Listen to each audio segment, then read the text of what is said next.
What is the big deal with off-market deals? Why does anybody care? Why are agents always promising these things? Why does it matter? Or how does it help you convert? Well, today we're going all things off-market.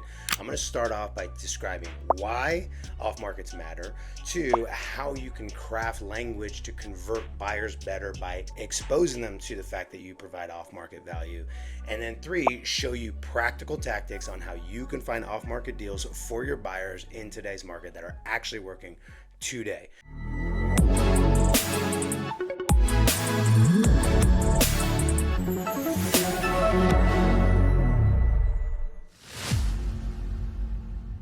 Before we get started, remember Isaac with Real Estate CEOs, and I'm a real estate coach, team leader, and I love partnering up with people and helping them grow. So that's what this channel is all about. Make sure that you subscribe, that you like, that you share, and drop any comments below. Let's jump right into the topic at hand. Off markets. Okay, so talking off markets, why off markets in the first place? And when we're talking about off markets, let me just describe that. If you've never heard that term, you might be new to real estate, you might not even be in real estate, but somehow you ended up on this video. Let me talk to you about off market. There are two types of properties. Properties that are on the market, they're for sale, and properties that are off the market. They're not actively listed on the market for the public to know about the sale. And so the reality is that every single on-market property at one point was an off-market property, right? Because somebody had to dig it up. And so that's what we're helping buyers understand, and this is why we talk about off markets, is because it's an opportunity to get your buyer an advantage that most buyers don't have, and that's the advantage of finding properties that no one else is seeing, getting there first, and not having a sense of competition. Now, I know that you might be in a market where there's not a huge amount of competition at the moment, but it's all the more important that you understand this strategy, because as rates are dropping in late 2024, you might start to see the momentum pick up again and seeing multiple offers. In my market, there's still bidding wars happening if the property is priced right. As a matter of fact, I'm in one right now with a client, so I totally understand what this is all about. And so here's the problem that's out there in the market. Buyers are out there and they're using search tools that agents are providing and online platforms like Zillow. So they're getting listing alerts with all the listings that become publicly available. Well, there's a challenge there because they're publicly available, and there's usually more than one person that wants to buy a given house, especially with inventory so low. So there's a real problem that buyers are facing, and that problem is I have to rush to the market just with everybody else, and now we're competing, right? And competition drives up prices. It kind of puts a lot of pressure on there. You're writing multiple offers and losing out on that, and a lot of times people are cooling off and they're saying, you know what, we're just going to take a break from the market. And so therein lies the problem. One possible solution is finding off markets. Now, here's the thing. I'm going to teach you some sales skills here to help you convert using this. First off, helping people understand that off markets is a real thing is an important piece. Understanding that, hey, every single listing that you see on the market at one point was off the market. That seller, before they took photos and put them online and, did all that stuff and actually marketed the property with their agent, they met with the agent. Before that, they called an agent. Before that, they were doing some online research. There's a lot of people who are currently in the exploration phase. They're in the fact-finding phase. They're in the consideration phase of selling their home, and no one knows that.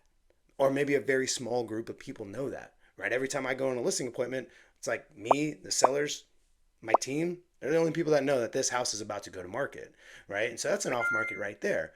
So the important thing is helping buyers understand that you can give them a competitive advantage by providing off markets. Now, here's two things I want you to really think about.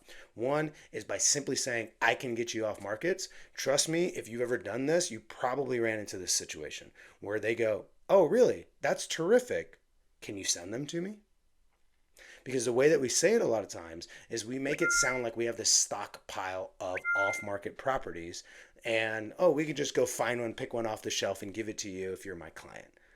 That's not true. Unless you're like flipping properties, and that totally is true, but for most of us, that is not true, and I'm not a big fan of lying to clients. Not a great way to start off a relationship, right? So in that case, what do we got to do? Well, we have to, one, make sure that they understand that it is a process that I'm going to do. I'm going to perform this for you as my client to go find off-market properties. Now, the other thing I want you to think about is saying the words off-market. So many people already know that this is a good gimmick and it works. Agents are saying it at all the open houses. They're talking to all the showings that they're doing. Any buyer consultation that they're doing, they're saying, hey, and not only that, but I can get you access to off markets. Well, the reality is most agents don't actually deliver on it. They don't actually know how to do it. I'm going to walk you through how to do it in just a second. But here's the thing.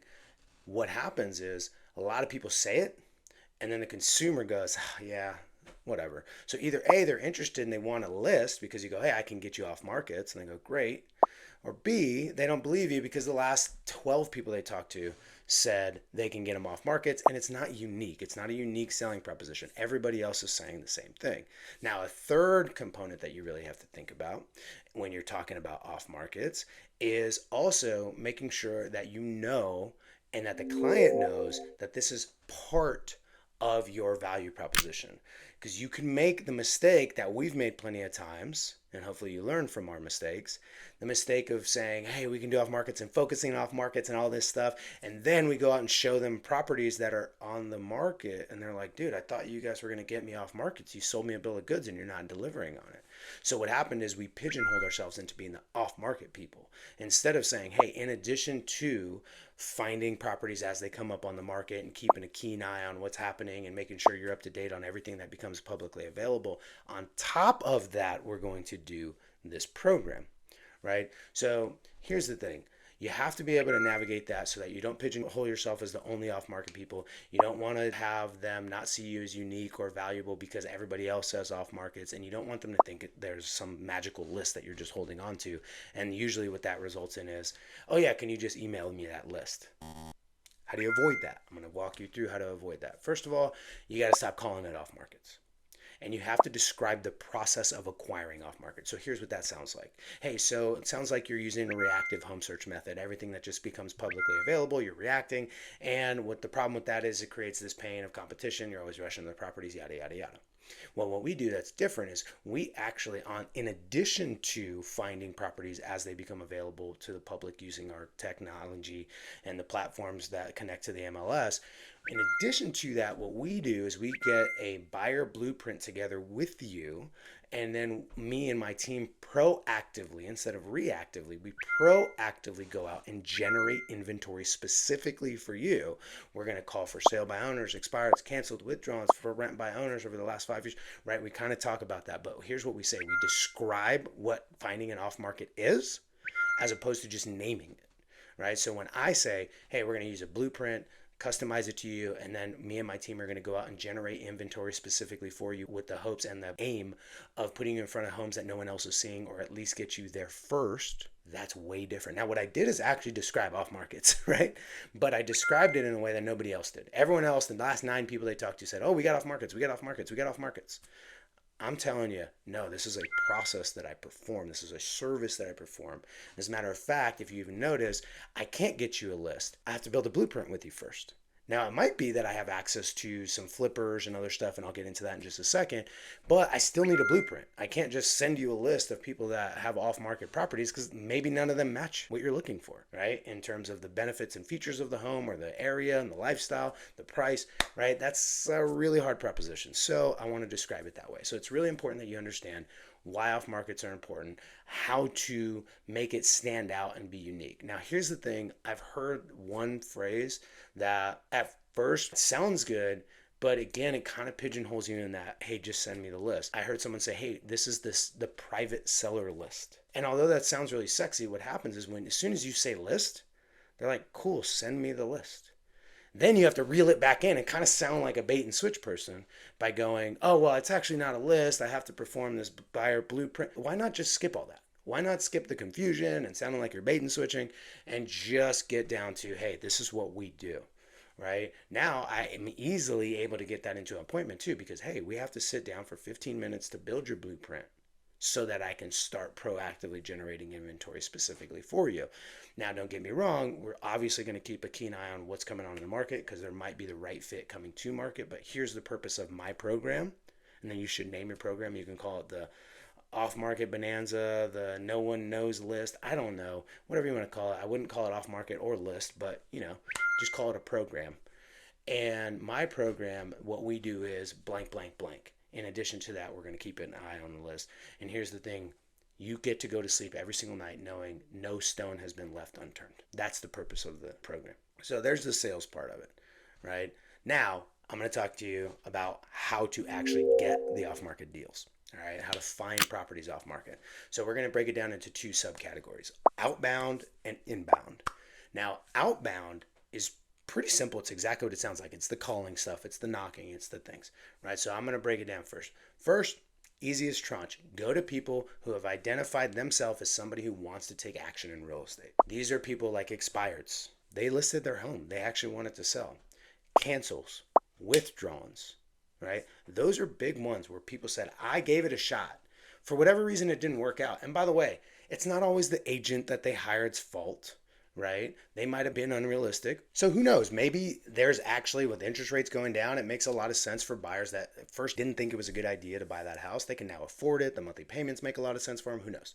But either way, cancel, withdrawals, expires. Make sure that you call them. Find the data from RedX, Mojo, all the Vulcan 7, right? They have a lot of that data there. So those are things that you definitely want to focus on because those are high intent sellers. Now, they might be a lot more standoffish, adversarial, sure. But if you actually have a buyer, those are the first people you should be calling. Like if you've ever called expireds and you don't have a client ready to buy, well, that's a hard proposition because you're trying to get the listing. A lot of times they'll go, if you bring me a buyer, I'll sell. Well, cool. In this scenario, I got the buyer, so I'm actually the most helpful real estate agent that's called you since your listing's expired. Here's one that not everybody thinks about, but it becomes obvious once you say it, which is for rent by owners over the last 5 years. Those are people who are managing their own properties. They're more than likely accidental landlords, meaning they own the home. It just kind of made sense. They moved out. They didn't have enough time to fix it up and sell it and all this other stuff. Or maybe they thought they wanted to be a real estate investor slash landlord and deal with tenants and toilets. Those are people that are absolutely open to having the conversation of not having to take it to market and having a ready, willing, and able buyer ready to go. A lot of times they also don't live in the same market where they own a home, and so they're not seeing the same marketing from all those big marketers in the neighborhood, right? So if you're not like a big time mailer, this gives you a competitive advantage because maybe those people live in Wisconsin, right? And they're not getting the mailers every single week about their home and seeing what the market's doing. So anyways, that's a really important one for rent by owners. The other thing, so this is going to be very targeted. And another thing is targeting by statistics or like demographics, right? And so here's what I mean. Hey, let me go ahead and build your blueprint. I'm going to find in this area that you're looking for, in the areas that you're looking for, I'm going to use some data. I'm going to go to PropWire. I'm going to go get my title rep involved and filter for things like this. So here's what we mainly use. We use this certain criteria. So we go, hey, I'm looking for, especially in neighborhoods where it's family oriented. Just an FYI, this works everywhere, but it works better in family oriented neighborhoods. People over 60 who have more than 60% equity and have owned the home for 12 or more years and don't have anybody under 18 in the home anymore. This is all data that you can find, by the way, if you have the right system and the right sources to help you with this. And the reason why is really simple, especially, like I said, in family neighborhoods, right, where the school district's really important. Well, they probably moved there 14, 15 years ago to make sure their kids were in the right school district, and now their kids are gone. And they have this 5-bedroom, 2-story house, and they're getting older. They're not super excited about walking up the stairs, and it's our responsibility to help them and provide them with options. Now, if they never want to sell, that's okay too, but they might not even figure a way out. Not that they're not smart or capable of it, but they're also just living their life and have the same distractions you and I might, and that's why we don't do the things that maybe are really good for us all the time. So anyways, the point is you want to sniper, not shotgun on some of these approaches and go, hey, these are the 32 houses that I'm going to really focus on to see if there's anybody there. And maybe it's not 32, maybe it's 116. I don't know. Now, here's the things that we do to reach out to them. First one, pretty obvious. You cold call them. Get some phone numbers, pick up the phone, reach out to them. Hey, you might not be looking. This is a total cold call, by the way, but I have a buyer who's looking to move into your neighborhood. And I'm just curious, do you or anybody you know, have you guys thought about selling your home anytime soon? Oh, really? No neighbors? Nobody you run into at the park? Hey, no worries. Totally appreciate it. Blah, blah, blah. Right? Like cold calling them. The second thing, door knocking. Go door knock them. Right? If they're not picking up the phone, go door knock them. If they're not on the DNC list, it's not the do not knock list. Right? It's the do not call list. And so there you go. Go door knock them. Walk up to them and say, hey, I represent a family that wants to buy in your neighborhood and they want to write an offer on your home and they're willing to put in a fair price. Right? The other thing is this one works really well. Letters. Writing letters that are hand addressed. Write the freaking address. Buy a machine that holds a pen and writes the address. That's what we had for years. And so these letters work really well because people open them and then they get a chance to not have to talk to you on the phone or stare at you in the face while you're at their door. It's a much more passive way. Now, here's the key to a lot of these. And this is what we do, but it's not necessarily something you have to do. But a lot of times, what we're willing to do is list at a lower commission rate because we're not actually listing the property for public. Right? So meaning like, dude, I don't have to put a sign in the yard. I don't have to have photography. We're not going to have staging consultations. I'm not running an open house. I'm not setting up a single property website. I'm not setting signs everywhere or having my sign setter go out and drive. So I'm going to pass on those savings. And somebody in the comments might yell at me and go, I can't believe you're taking listings at less than whatever percent. Okay, get over it. Deal with it. I don't know. Maybe just unsubscribe. That's fine with me. Because here's the reality. If I'm not going to spend as much money marketing the property as I normally would, I'm okay with passing that savings on. And so a lot of times I have that written out in the letter like, hey, they're willing to write a fair offer and I'm willing to help facilitate the transaction for a smaller fee than normal because I won't be spending money on marketing.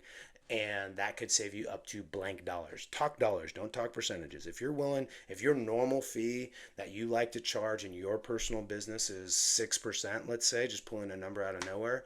If it's 6%, but you're willing to go to 4.5%, don't say, I will save you 1.5%.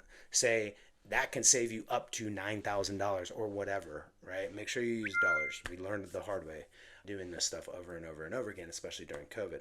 Those are some of the ways to do an outbound. But right now, the last one is one that's really helpful, and it's contractors. Those are huge because I want to make sure that I'm reaching out to every contractor who does remodel work, because a lot of times people do remodel work before they sell their house. Right? And so I want to reach out to any contractors that I know, especially the ones that I've worked with before, right? We do a lot of requests for repairs. We have a lot of clients who move into a house and they want to do renovations, or sellers that want to renovate. And so those contractors that I work with, keep in mind, like, they know they're talking to people on a regular basis about like things like, hey, I'm fixing this up because I'm going to sell it. So reach out to contractors. They might have a good tip on a off-market property. Last is inbound. How do you create inbound off-market opportunities? Well, first of all, any listing marketing you're doing is technically an inbound, as long as it's an inbound marketing, right? Is technically an off market. Like I said at the beginning of the video, if the house is not on the market, it's technically an off market. So if someone reaches out to me from a billboard, from a sign, from a letter writing campaign, from social media, and they own a home, boom, that's an off market. Right? Now that's not super targeted because that's an inbound one, and that's the nature of the inbound lead game, right? It's like, it's not super targeted versus outbound. You get to be targeted because you pick the list. You decide who you're going to call, knock, or mail to. Now, two of the things. One is going to be running cash offer funnels. Cash offer funnels are great because those people are usually looking for a quick, easy close. They're not necessarily interested in taking it to the market and all the rigmarole that comes with that. And so they're way more likely to do an off-market transaction directly to your buyer. So the thing is, all cash offer funnels are fantastic, right? Running ads, hey, get an all cash offer within 24 hours, blah, blah, blah. Those are really good because, again, those generate off-market opportunities. Now, you can list those as well. If somebody comes in and they're on the opposite side of the city than where your buyer wants to buy, fantastic. Now you got a listing opportunity, right? But cash offer funnels are great. Now, Isaac, what if my buyer's not a cash offer person? That's okay. Go find a cash offer person, which is actually one of the things you want to do with investors, which is the other way you can get inbound off-market opportunities, is the investors, right? Go to creative real estate investing meetings, right? Become part of the real estate investment community, because there's two people that are there that are looking at deals all the time: wholesalers and the investors themselves, right? Wholesalers, they want to bring you a deal. That's their job, is to go out and find deals, come back to you and say, hey, I got this deal. So go to a wholesaler and say, hey, what do you got for me? Keep me on your list. This is what I'm looking for. These are the 5 buyers I have in the stable. Bring me anything that might even be remotely close. Right? Investors, they look at a lot of the same deals. They do a lot of the same thing that wholesalers do. And sometimes they're willing to do an off market, like, hey, I found this property. It's not really for me. Pay me a small fee and I'll sign it to you, or whatever it is. And then in addition to that, when they take down deals, so wholesalers typically wholesale deals to flippers, right? Not always, but I'm just using this as an example. And then flippers, they have inventory. So both, the interesting thing about that is, if I, as a matter of fact, we just went to go look at a property today. that we're thinking about flipping. And when I get that property, and it's as soon as the ink is dry on the deal, right? I already know I need to start selling this property. Have we done the work yet? Have we taken out the cabinets? Have we redone the countertop? Did we move the washer and dryer and replace and move it inside because it was outside? These are all real things that we got to do on this flip if we take it down. Yeah, I have to do all that still. But I know the end product I have in mind. I have a general feel for what it's going to be priced at. So what I want to do, if I'm a pure investor, I'm going to start shopping it to agents right away and go, hey, here's the 4 flips that I have, right? Like these bigger flippers in your area, they might be doing 3, 4, 5, 6, 7, 15, 30 a month. Who knows? Well, that's actually just a stack of off-market properties because they're not listed yet, right? The contractor's still like working on the plumbing or right doing whatever. They're restuccoing the outside. They're waiting for the new roof to get on. All these things are off-market deals, and sometimes your client might turn around and go, "That's the most amazing house. I can't wait till it's done. I'm okay waiting the extra 6 weeks till that's done." Also, this gives you sometimes, not always, sometimes gives you the opportunity to go to a buyer and say, "Hey, listen, this house, it's under renovation. Now, I know that might sound like, oh, it's kind of a pain because I got to wait, but check this out. I worked with the flipper, I worked with the investor, and they're willing to actually use your finishes. If you write an offer on this property and we can get under contract, they'll work with your finishes. Now, this isn't something I highly recommend all the time, right? But it's happened more than enough times to have to mention on this video where we turn around and we go, okay, we'll put it under contract, and okay, here's the budget for flooring. My buyer actually wants this level of flooring. Okay, cool, but you're going to have to come out of pocket for that.